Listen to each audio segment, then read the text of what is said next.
What's up, everybody? Welcome back to another vlog.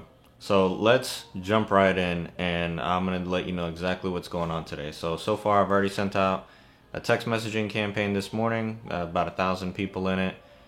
Probably give or take, it'll send out maybe 300 text messages out of that, because I probably have some landlines in there somewhere. And we did get a response. Now, I'm gonna read to you guys exactly what she said, as well as I'll post up here so you guys can see exactly what she said.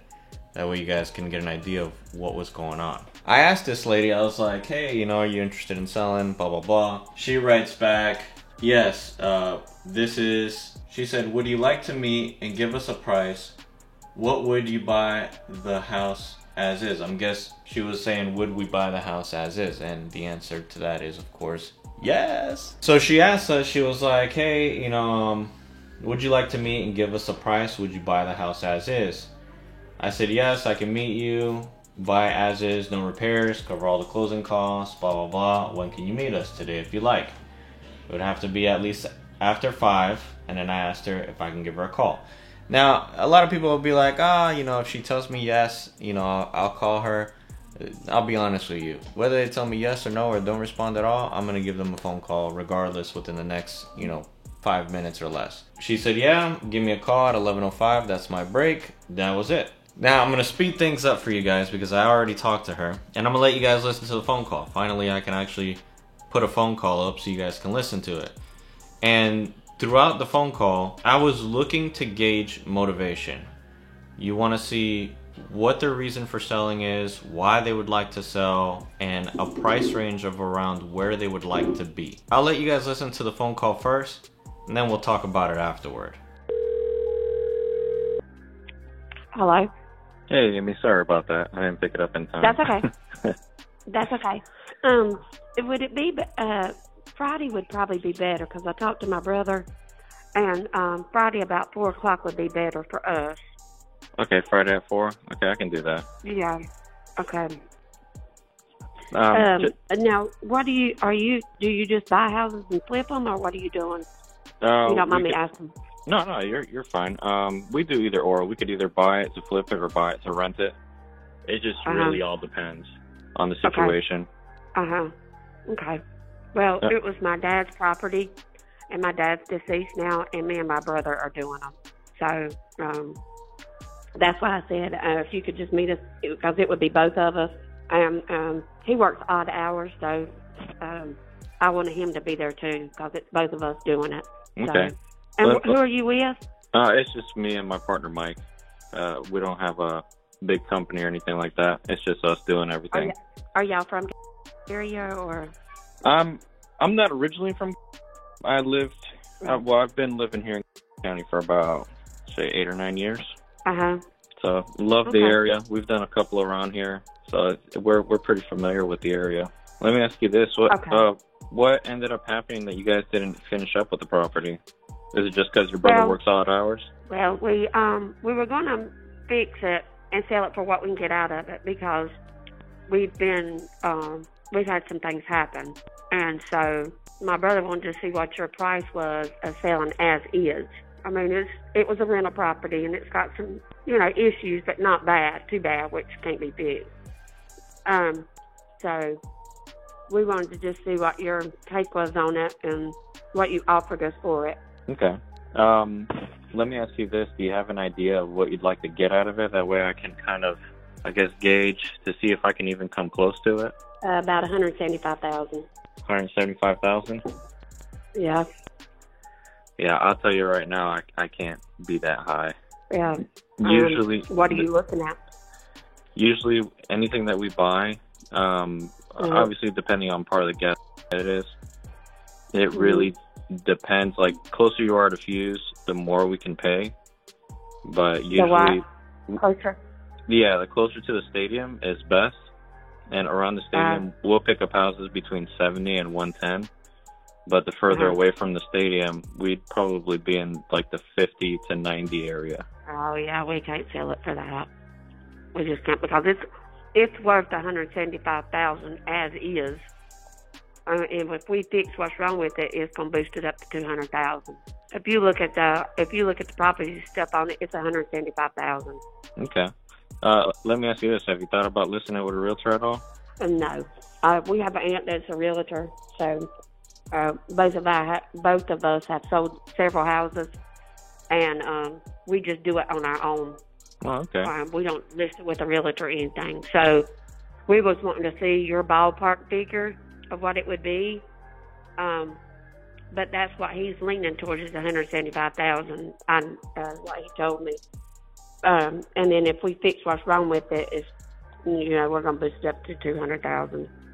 But I mean, It don't hurt for you to come out and take a look to see, what we're looking at, if you don't mind. Or is that just wasting your time? I mean, I can come out and see exactly, what it would take for us and what our numbers would be, but I know that I can't come anywhere close to 175. That's because, I mean, as far as rent rates go, we usually stick within 1%. So I know that I wouldn't be able to rent it out for $1,700 a month. We'd probably be looking at between 12 and 13. You'd be surprised because my brother's renting his house for $1,500. I completely understand that, but that would be 1%. Even if I was able to rent it out at $1,700, it would have to be at that price after repairs and everything. I couldn't buy it at $175,000 and then have to put money into it. Right. Okay. Well, if you want to take a look at it, you don't feel like you're wasting your time, that's fine, but that's entirely up to you. Okay, let me run some more numbers, and I'll get back to you on it, and I'll see if I can come out if it would be worth it for us. Okay. Okay. Thank you. I greatly appreciate it, Amy. I'll get back to you shortly. All right. Bye-bye. Bye-bye. So right in the beginning of the call, you can already tell that she has some type of motivation that she wants to sell the property. But as we started talking, I started throwing some questions out there just to kind of get a feel of what her level of motivation is, such as, why are you interested in selling? Listen to what they're saying. Hey, so what is it that's holding you back from finishing the renovations? Is it because your brother works odd hours?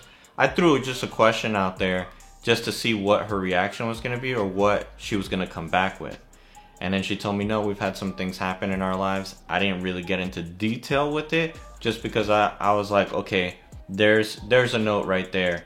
She has had something happen to her. Okay, what do you guys think you can get for the property in its current condition? What are you guys looking to get around? When she told me $175,000, I already knew, no, this is not a deal. Not gonna waste my time.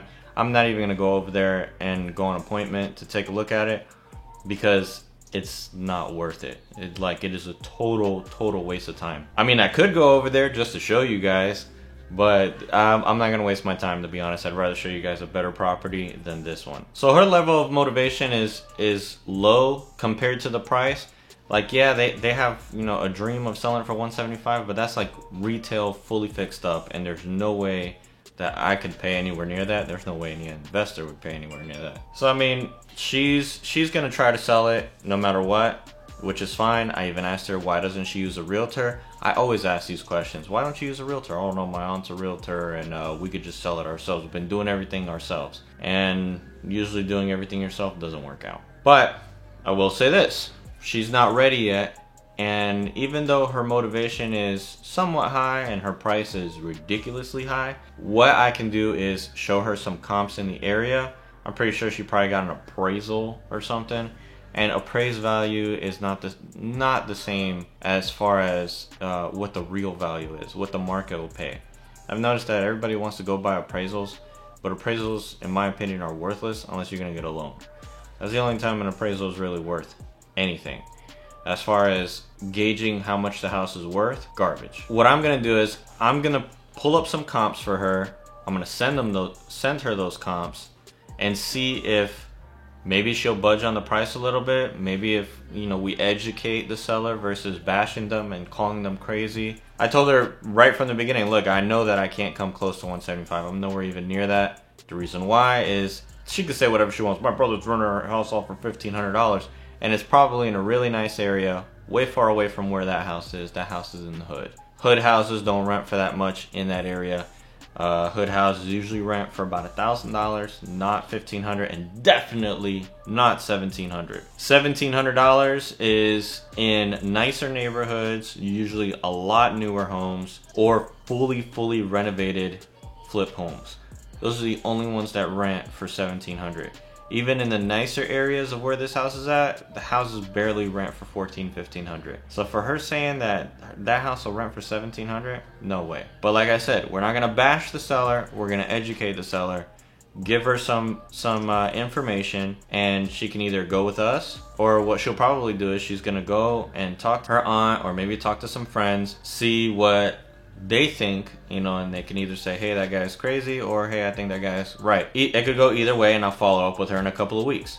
Whichever way this plays out, we can try to negotiate something either now or later. This is a future follow-up. These are how these follow-ups unfold. Now, I'm going to stay on top of her and continue to call her, continue to follow up and see, hey, you know, what ended up happening with this?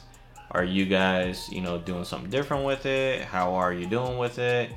You know, what did you guys end up doing with it? Did you guys end up meeting your goal? You gotta ask those questions later on. That's how you follow up. Now, hopefully one day, you know, in the future, maybe in another video, I'll get her under contract and we wholesale the house, which would be great. But for right now, totally not motivated yet. It's a good call. I'm glad I finally got a call. I didn't record it with the camera, but you guys got to listen to it because I finally recorded it on REI Reply. That's one of my first contacts that I've been able to interact on REI Reply. It's good that I finally got to do something as far as talking to her. But you know, it is what it is, and the only thing we can do is move forward and find more people to follow up with. So I'm gonna keep fishing for some leads. I'm doing a lot today, setting up like my ringless voicemail campaigns and my cold calling campaigns and my text messaging campaigns. So I'm still trying to schedule them out because yesterday I didn't get a chance to because I was running around. Now that I'm at home, I don't have any appointments today, I don't have anywhere to go. I'm gonna go ahead and concentrate on that. That way I can get it all planned out for the week. That way I can free up my week for other stuff that I need to get done. This is a constant cycle. You guys don't see this, but I'm up every day at 5 o'clock in the morning. I edit a YouTube video in the morning, and then after that, usually it's around 7 o'clock. From 7 to 4 or 5 o'clock in the afternoon, I'm working. I'm sitting here in front of this computer or out on an appointment or just doing whatever it is that I need to do for the day. And that's an everyday thing, Monday through Friday. That's why I take Saturday and Sunday off and I don't do anything on the weekends, because I work so hard during the week. My weekends are precious. I save it for my family, as well as I don't work past 5 o'clock. You know, some of my buyers might be able to text me and stuff like that, but as far as phone calls and doing anything else, I don't do any of that stuff. Now, I do want to start doing some phone calls in the afternoon between like 5 and 7, maybe for an hour or two, just to help out my cold call a little bit. And that way we can try to blow through some of these lists a little faster. So let's see what the rest of the day brings. Hopefully we can get something else and see where it goes from there. Alright, so the day progressed. We didn't really get anything that was like really solid. After speaking with that lady, I was able to speak with another guy. Now this guy, I was actually trying to go on an appointment with him last week, and I think he stood me up. At the same time, I think that there's something wrong with him. He's an elderly gentleman. He's been giving me inconsistent stories on why he wants to sell the house. And then he was telling me that O'Reilly's wanted to buy it, but they never ended up buying it. But they built an O'Reilly's across the street from where his house is at. And I was telling him, I don't think O'Reilly's gonna buy that house anymore. And he was like, well, they gave me the offer 6 years ago. I was like, man, are you serious? This whole time I thought he told me 6 months ago. 6 years ago, they ain't buying that thing. And nobody puts in an offer to purchase something and waits 6 to 10 years to buy it. And he's still hoping that O'Reilly's is gonna give him $100 grand for it. He should have taken the money when they offered it. So I told him, look, man, I can't go anywhere near what you're asking. He wants 75. I told him, look, I can give you 60. And even that's probably pushing it. Then my cold caller hopped on the phone today. We're gonna go on an appointment tomorrow, midday, probably like 2 o'clock, 1 o'clock, and we're gonna go look at 2 properties. Older gentleman wants to get rid of 2 houses. Both are probably in deplorable condition, but hey, we're gonna take a look because we're not far off from what he wants. ARV in the area, I think it's like 140, 150. I haven't evaluated it yet. He wants, I think, 100 for one house and 70 for the other. So we're not too far off. I mean, he's one of those guys Zillow says my house is worth, and Zillow is completely wrong. As far as marketing efforts though, today I sent out, I think it was like 700 text messages out of everything that went out. My cold caller, he was on the phone for a little bit. My partner, he was also doing some follow-ups. I think we might have picked up a property on the contract with him. For an acre, we got it for 20. I think we could sell it for maybe 60, give or take. It just really all depends. I think actually we might be able to get, yeah, about 60, 55, 60, around that area. I think you could build about 4 or 5 homes on it. So that would be good too.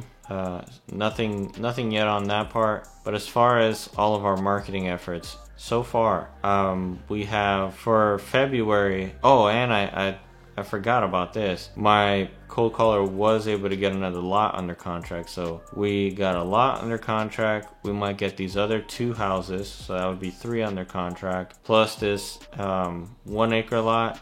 I think she's ready to roll with that. That's number 4 under contract. I went to an appointment yesterday, and if she budges on her price, which I think she might, because I don't think she wants to live in the house, that might be number 5 under contract. Total value of these, I think, is what, like 60,000-70,000 roughly. And then I have a property that we've already had this guy as a follow-up for over a year. We wholesaled his first property. He has 4 houses total.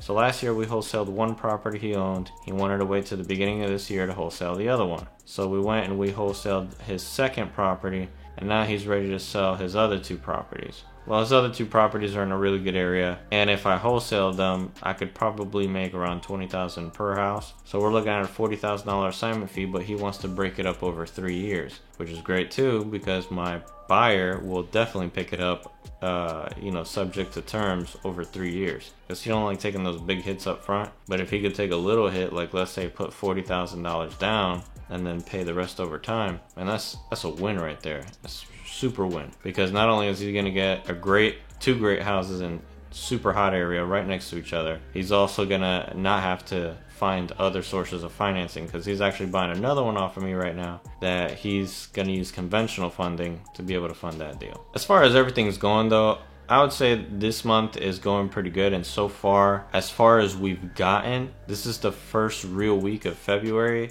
and we're pounding out like as much as possible. Like last week we pounded as much as we could.